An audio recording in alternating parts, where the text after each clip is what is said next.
ใจตัวมาใส่ใจเปิ้นที่กรรมโบราณเปิ้นว่าจะนำกรรมโบราณมาเสนอกรรมโบราณเปิ้นว่าจะฮืออยู่ตามน้ำทำไปตามตัว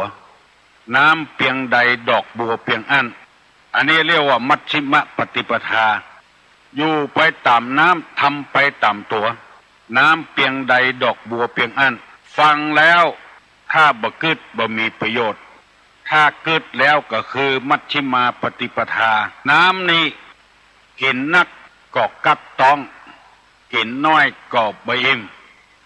กินหมอกพอหายพอดีเอาใส่แกงนักลำไปก็จางใส่น้ำน้อยลำไปก็เค็มก็เผ็ดใส่หมอกพอหายพอดีจะจ้างไอ้หยังจ้างรถยนต์เป็นกันก็อาศัยน้ำห้องกับว่าน้ำหนักมันหมอกพอหายพอดีถ้ามันนักลำไปก็ท่วมบ้านท่วมเมืองท่วมให้ท่วมนาโอโลโอตนมันนักลำไปมันน้อยลำไปก็แห้งแล้งเพราะฉะนั้นธรรมชาติคือทำคำสอนพระพุทธเจ้าก็ธรรมชาติถ้าเอามันนักลำไปก็เดือดร้อนน้อยลำไปก็บ่พอใจมอกพอหายพอดีการอยู่กับคนก็เหมือนกันคืออยู่ตามน้ำเปิ้นกินเฮากินเปิ้นตานเฮาตานเปิ้นเลือกผู้แทนเฮาก็เลือกด้วยเปิ้นขยะขี้ฝอยของบ้านเฮาของเฮาก็กำจัดเหียบ่ไปขว้างให้คนอื่นตัวยังบ่ชอบคนอื่นก็บ่ชอบอย่างเดียวกัน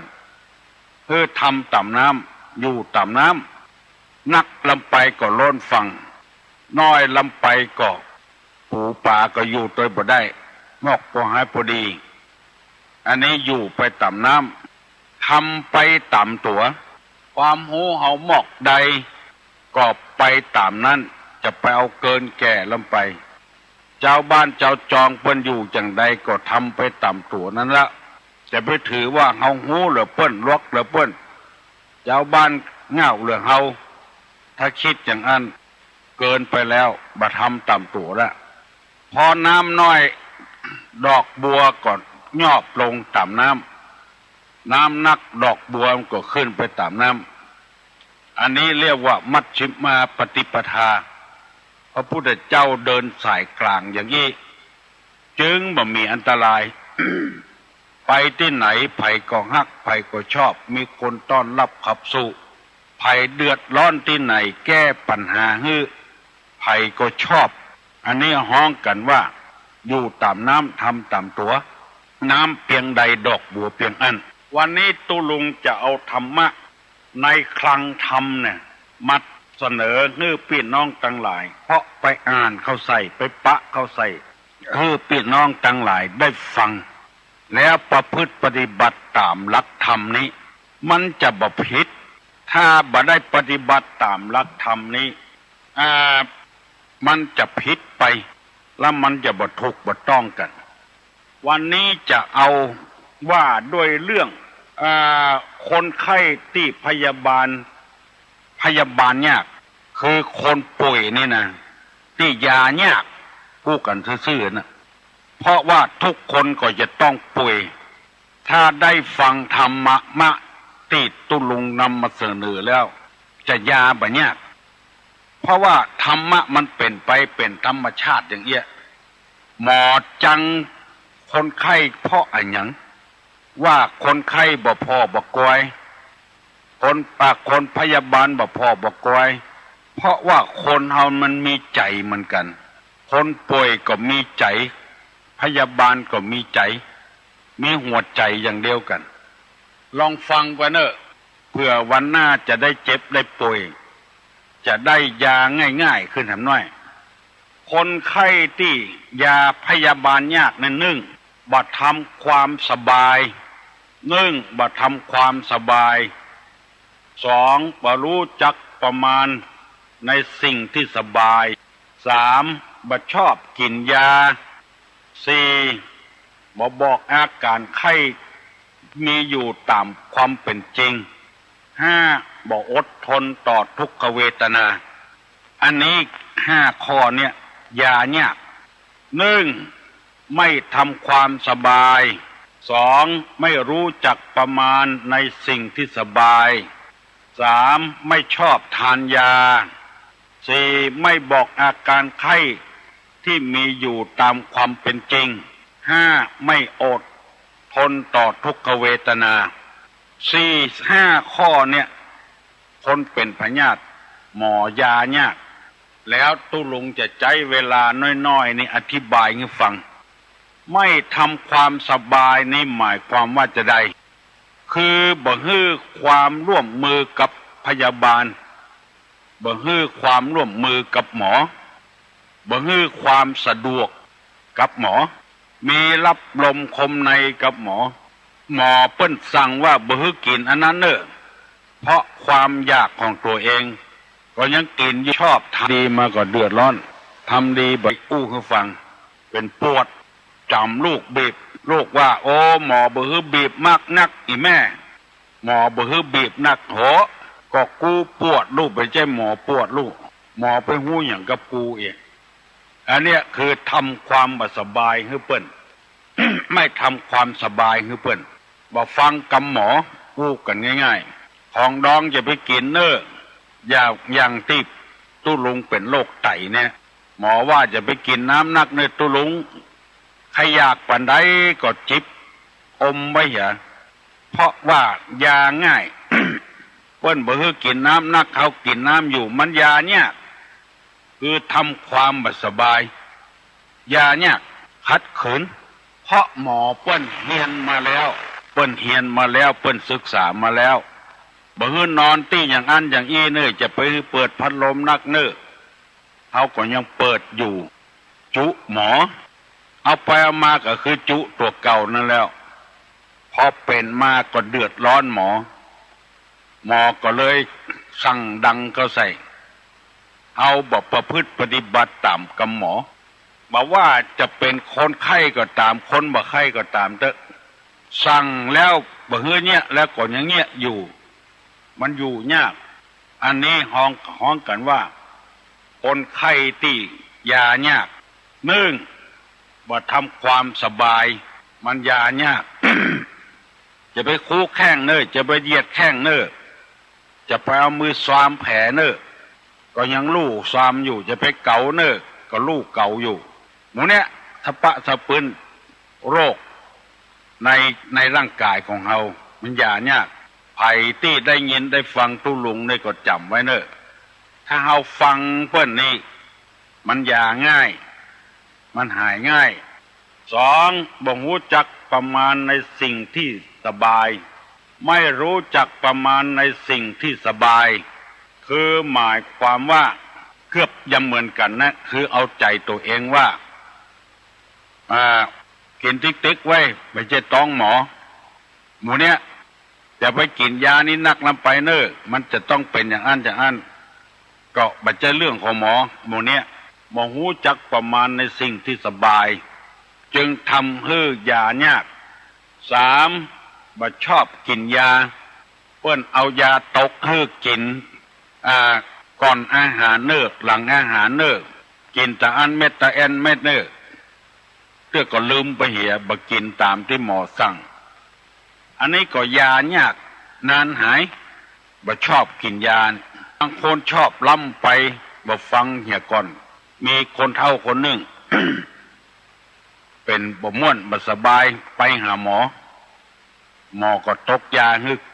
เอากินหลังอาหารเน้อเว้ยพอกินข้าวเสร็จแล้วล่นไปวัดลูกมาถามอีแม่ไปไหนนี่ไปกินยานะกะ โอ้ยังบ่กินบ้านเพ่น้ำก็มีอย่างก็มีหมอบอกให้กินหลังวิหารเพิ่นให้กินหลังอาหารฟังบ่ถูกไปจดหลังวิหารพุ่นอันนี้ก็มันลำไปแต่เหมาะคือกินหลังอาหารกินข้าวเสร็จแล้วกี่นาทีคือกินก็ว่าตามหมอมันบ่หายก็พอจะทุเลาได้เพราะโรคภัยไข้เจ็บนี่มันไม่ใช่หายอย่างกูยังพยาธิบางอย่างกินยาก็หายบ่กินก็หายมันต้องเป็นขึ้นมาคนเดียวมันหายคนเดียวมันบางอย่าง กินยาก็บ่หายบ่กินยาก็บ่หายบางอย่างกินยาหายถ้าบ่กินยาบ่หายบางอย่างกินก็ตายบ่กินก็ตายอย่างเงี้ยมันเป็นพยาธิหลายอย่างเพราะฉะนั้นผู้ที่เป็นพยาธิจะต้องกินตามที่หมอสั่งกินยาโดยหมอสั่งไว้เปิ้นหูเรื่องของเปิ้นหูพยาธิของเปิ้นต้องอดทนเอาต้องกินยาตามที่หมอสั่งข้อสี่บ่บอกอาการที่มีอยู่ตามความเป็นจริงอันนี้ก่อนนานหายพ่องบ่บอกอาการให้เปิ้นที่มันเป็นจริงว่าเป็นนั้นเป็นนี้ก็เลือดออกก็กินข้าวลำก็อิดก็ถ้าเอาเป็นจะได้ก็บอกตามความเป็นจริงให้เปิ้นแล้วเปิ้นจะเสาะยามาให้หมอนี่เหมือนกับพ่อเหมือนกับแม่เฮาเปิ้นยาเฮานี่ก็ให้เฮามีชีวิตชีวาอยู่แต่จะไปเฝื่อกรรมเปิ้นบ่ใจไปฆ่าเฮาเปิ้นจะทำมือเฮาหายและเฮาไปเถียงเปิ้นอึดอัดใส่เปิ้นเหมือนกันครูสอนนักเรียนถ้านักเรียนเถียงครูกรรมนี่ก็ม่วนถ้าฟังกรรมครูบาอาจารย์ก็ฮักข้อที่สี่นี้ไม่บอกอาการที่มีอยู่ตามความเป็นจริงแล้วกำเดียวตุลุงจะถามเนอะข้อที่ห้าไม่อดทนต่อทุกขเวทนามันถึงเป็นไปอย่างนั้นน่ะเจ็บกูคนเฮาจะไปเดือดมันเปิ้นถึงหูคนเดียวเมื่อ2 วัน 3 วันที่ล่วงมาตุลุงไปหงยามันไปไอ เขาก็บ่เดือดว่าไออย่าเป็นล้ำเป็นเหลือก็เดือด ไอแล้วก็พยาบาลมันกินยาน้ำอุ่นเนี่ยเนาะตุลุงเนาะก็กินน้ำอุ่นเนี่ยก็บรรเทาไปได้กินตามที่เพิ่นว่าพอเสร็จสับไปอย่างฟอกเลือดเสร็จแล้วก็ไล่ใบมาใบ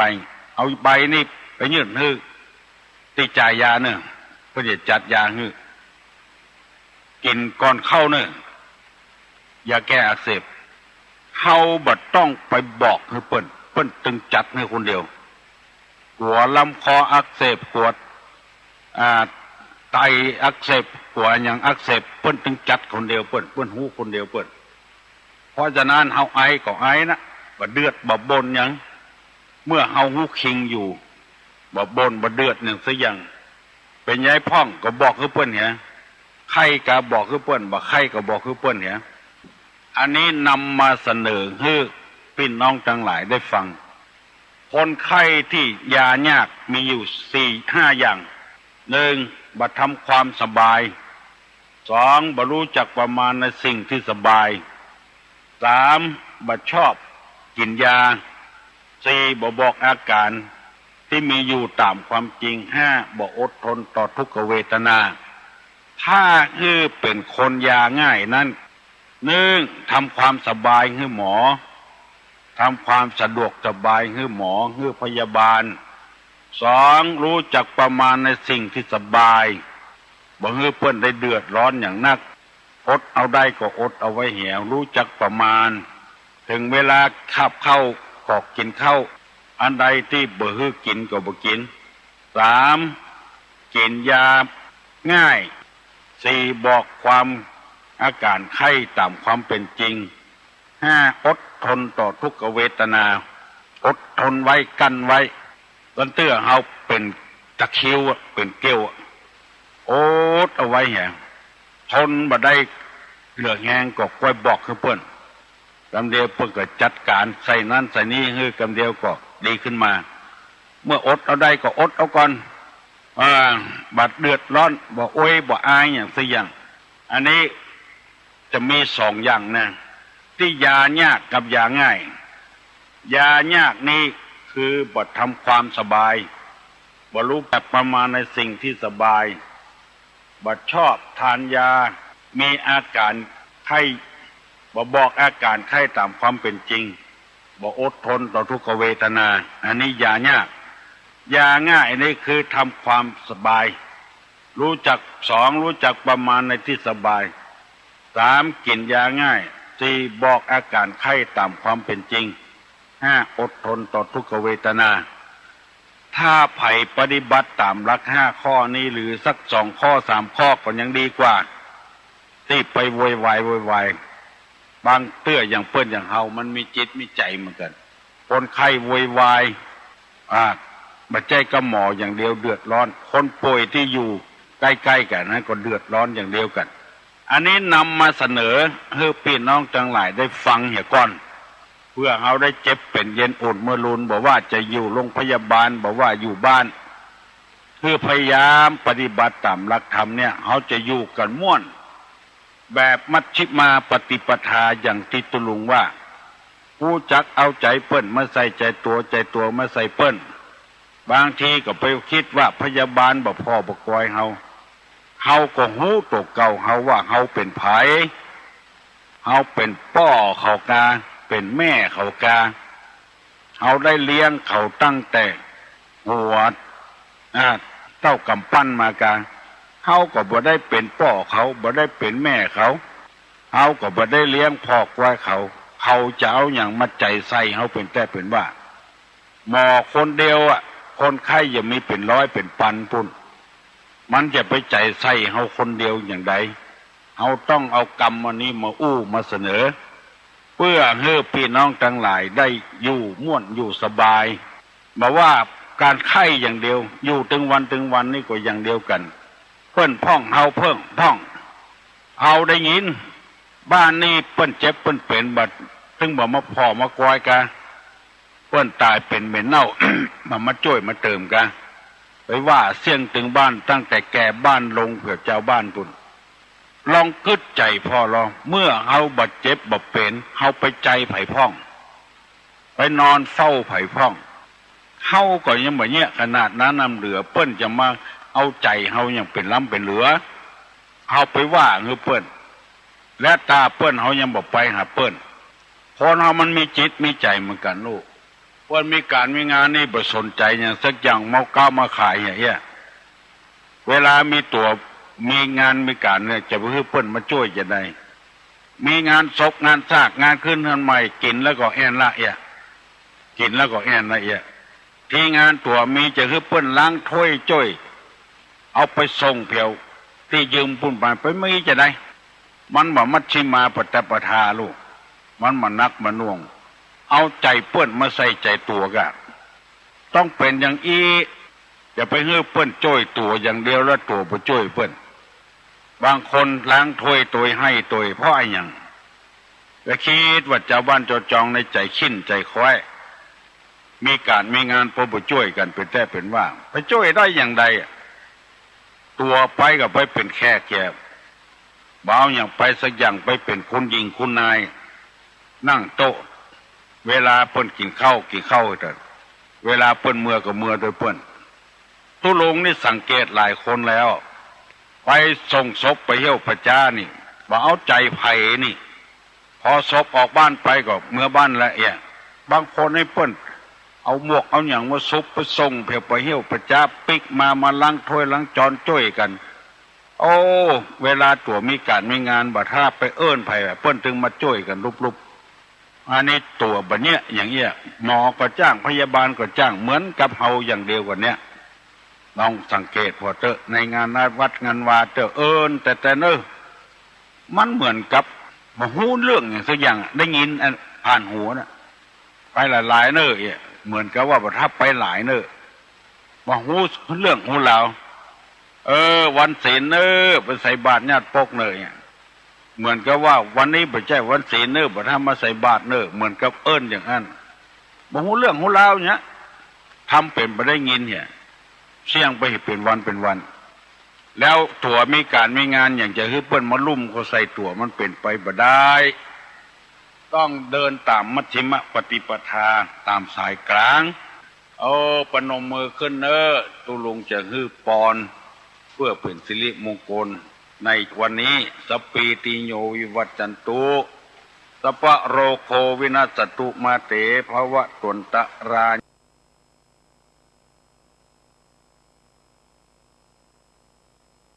ของวัดป่าแดงมหาวิหารทุกหลังคาเรือนญาติธรรมทางใกล้ทางไกลก็สามารถร่วมบุญในการปฏิสังขรณ์บันไดหน้าของวัดป่าแดงมหาวิหารตำบลสุเทพอำเภอเมืองเชียงใหม่จังหวัดเชียงใหม่ปัจจุบันก็มีอาจารย์พระครูโคสิทธิปริยัตยาภรณ์เป็นเจ้าวาดวัดป่าแดงมหาวิหารเป็นเจ้าคณะตำบลสุเทพเขต 1พร้อมด้วยศรัทธาของวัดป่าแดงทุกหลังคาเรือนก็พร้อมใจกันบูรณะปฏิสังขรณ์บันไดนาคซึ่งเป็นบันไดประวัติศาสตร์ของวัดป่าแดงมายาวนานสอบถามรายละเอียดร่วมทำบุญได้ที่อาจารย์พระครูโคสิทธิปริยัตยาภรณ์0818815690แจ้งข่าวสารเพื่อการประชาสัมพันธ์โครงการต่อเนื่องการก่อสร้างที่พักกายโรงพยาบาลทางเลือกเนื้อที่10 ไร่ที่พักใจสถานที่ปฏิบัติธรรมศึกษาธรรม3 ไร่ใช้กองทุนจากศรัทธาผู้ใจบุญใจกุศลทั้งทางใกล้ทางไกลต่อเนื่องจนกว่าจะแล้วเสร็จท่านที่จะร่วมบุญร่วมกุศลสอบถามรายละเอียดเพิ่มเติมและร่วมทำบุญได้ที่หลวงพ่อพระครูอาทรวิสุทธิคุณ053-464-154-0819503471ได้ทุกวันข่าวสารเพื่อการประชาสัมพันธ์ศุกร์ที่9 เมษายนช่วงเช้าก็มีการตกแต่งดาศรัทธาร่วมกันประดับประดาตกแต่งที่วัดร้องอ้อ 19 นาฬิกาพิธีทักษิณานุปทานอุทิศส่วนกุศลให้บุรพาจารย์ 10 เมษายนวันถวายผ้าป่าประจำปี 8 นาฬิกาเป็นต้นไปเริ่มถวายผ้าป่าตลอดทั้งวันจนถึงช่วงกลางคืน 20 นาฬิกาก็มีการแสดงมหรสพรำวงย้อนยุคพ่อค้าแม่ค้าสวนสนุกอาทิตย์ที่ 11 เมษายนเป็นวันประกอบพิธีส่งน้ำพระธาตุแล้วก็เบิกพระเนตรพระ 20 นาฬิกาการแสดงจากคณะนักเรียนโรงเรียนวัดร้องอ้อ 20 นาฬิกา 30 นาทีเริ่มประกอบพิธีสวดมนต์ตัน 23 นาฬิกาพิธีแสดงธรรมปฐมสมโภช 12 มีนาคม 2564 พิธีต่อเนื่องหลังเที่ยงคืนสวดมหาสมัยพานยักษ์พิธีสวดมหาพุทธาภิเษก 3 นาฬิกาพิธีแสดงธรรมมหาพุทธาภิเษกเริ่มพิธีกวนข้าวมัทุปายาต 5 นาฬิกาเริ่มพิธีสวดไขตาพระเจ้า 6 นาฬิกาถวายทายธรรมแผ่เมตตาเป็นเสร็จพิธีในกิจกรรมและพิธีบวงสรวงก็เป็นส่วนที่เป็นกำหนดการงานของวัดร้องอ้อจากกำหนดการเดิมได้เลื่อนมาเป็น9 ถึง 12 เมษายน 2564 9 ถึง 12 เมษายน 2564 เชิญท่านร่วมงานบุญส่งน้ำพระธาตุและพิธีเบิกพระเนตรพระพุทธรูปประจำปีนี้โดยพร้อมเพรียงกันข่าวสารเพื่อการประชาสัมพันธ์ขอเชิญชวนกัลยาณมิตรทุกท่านเข้าร่วมทำสมาธิกับกลุ่มจิตใสสัญจรณวัดฝายหินตำบลสุเทพอำเภอเมืองเชียงใหม่จังหวัดเชียงใหม่ครั้งที่5ระหว่างวันที่16-17 มีนาคม 2564ครั้งที่6ระหว่างวันที่20-21 เมษายน 2564ครั้งที่7ระหว่างวันที่18-19 พฤษภาคม 2564ครั้งที่8-15-16 มิถุนายน 2564ครั้งที่8ระหว่างวันที่20ถึง21 กรกฎาคม 2564ครั้งที่9ระหว่างวันที่17-18 สิงหาคม 2564ครั้งที่10ระหว่างวันที่21ถึง22 กันยายน 2564ครั้งที่11ระหว่างวันที่19ถึง20 ตุลาคม 2564ผู้ที่สนใจจะร่วมทำสมาธิกับกลุ่มจิตใสสัญจรณวัดฝายหินติดต่อได้ที่นาวาเอกสมชายการสมจิตเป็นครูใหญ่นายพิชัยคงพิทักษ์เป็นผู้ช่วยติดต่อ0812877105ได้ตั้งแต่บัดนี้เป็นต้นไป ข่าวสารเพื่อการประชาสัมพันธ์กำหนดการประชุมแลกเปลี่ยนประสบการณ์ทบทวนแนวคิดและวางแผนกิจกรรมเครือข่ายพระสงฆ์นักพัฒนาด้านสื่อสารมวลชนและสังคมระหว่างวันที่ 24-25 มีนาคม พุทธศักราช 2564 ณ ที่ทำการอุทยานแห่งชาติดอยอินทนนท์นะครับ ก็เป็นข่าวสารเพื่อการประชาสัมพันธ์ โดยมีกำหนดการ 24 มีนาคม 15 นาฬิกาถึง 17 นาฬิกาจัดรายการสดภาคสนามทีมงานสถานีวิทยุวัดฝายหิน FM 104.50 เมกะเฮิรตซ์ 17 นาฬิกาลงทะเบียน 17 นาฬิกา 30 นาทีเปิดประชุมหัวหน้าอุทยานกล่าวต้อนรับแนะนำสถานที่ 18 นาฬิกาไหว้พระสวดมนต์ร่วมกัน 18 นาฬิกา 30 นาทีแนะนำตนเองการทำงานในพื้นที่ชวนคิดชวนคุยและเผยแผ่แต่ละพื้นที่ประเด็นที่น่าสนใจเล่าสู่กันฟัง 19 นาฬิกา 30 นาทีถึง 20 นาฬิกา 30 นาทีเสริมพลังใจพระทำงานเผยแผ่แนวทางแก้ไขปัญหาอุปสรรค 20 นาฬิกา 30 นาทีถึง 21 นาฬิกามุมมองคณะสงฆ์แต่ละระดับต่องานการเผยแผ่ 21 นาฬิกาถึง 22 นาฬิกากำหนดการงานต่างๆของเครือข่ายพระสงฆ์นักเผยแผ่ในรอบปี 2564 รูปแบบกิจกรรมกำหนดงานแต่ละพื้นที่ 22 นาฬิกาปิดประชุมในวันที่ 24 มีนาคม ส่วนวันที่ 25 มีนาคมระหว่าง 3 นาฬิกาถึง 5 นาฬิกาจัดรายการสดภาคสนามทีมงานสถานี